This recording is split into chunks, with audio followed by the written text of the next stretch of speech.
السلام علیکم، میں ہوں آپ کے ساتھ انم خان۔ اسلامک ہسٹری چینل میں آپ کا ویلکم۔ کیسے ہیں آپ سب؟ امید کرتی ہوں کہ آپ سب خیریت سے ہوں گے۔ آج میں آپ کے لیے جو واقعہ لے کر آئی ہوں اس کا ٹاپک ہے اصحاب کہف۔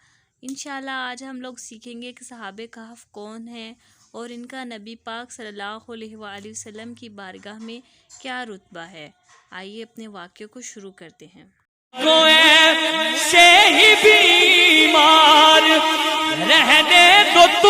اصحاب صفا۔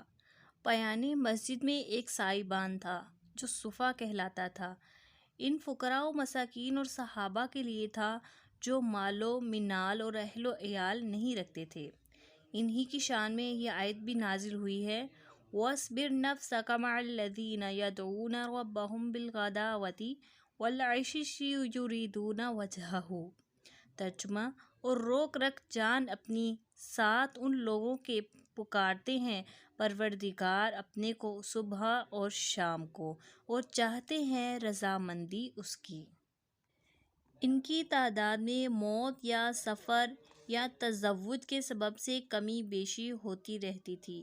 بعض اوقات ان کی تعداد 70 تک پہنچ جاتی تھی۔ باہر سے مدینہ میں سے اگر کوئی آتا اور شہر میں اس کا کوئی شریف جان پہچان نہ ہوتا تو وہ صفا میں اترا کرتا تھا۔ حافظ ابو نعیم حیلۃ الاولیاء میں 100 سے کچھ اوپر اہل صفا کے نام گناتے ہیں۔ اہل صفا پر نبی کریم صلی اللہ علیہ وآلہ وسلم کی بڑی عنایت تھی۔ ایک دفعہ غنیمت میں کنیزیں آئی ہوئی تھی۔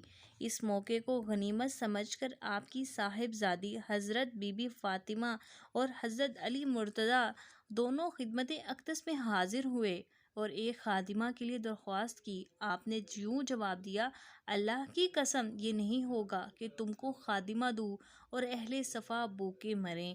ان کے خرچ کے لیے میرے پاس کچھ نہیں، میں ان اسیران جنگ کو بیچ کر ان کی قیمت اہل صفا پر خرچ کروں گا۔ دیکھیے، آپ نے اس واقعے سے جانا کہ نبی کریم صلی اللہ علیہ وآلہ وسلم کی بارگاہ میں اہل صفا کی کتنی زیادہ اہمیت ہے کہ ان کی شہزادی آپ کی بارگاہ میں حاضر ہو کر ایک کنیز کی طلب کرتی ہیں، لیکن آپ نے فرمایا کہ یہ اہل صفا کے لیے ہیں۔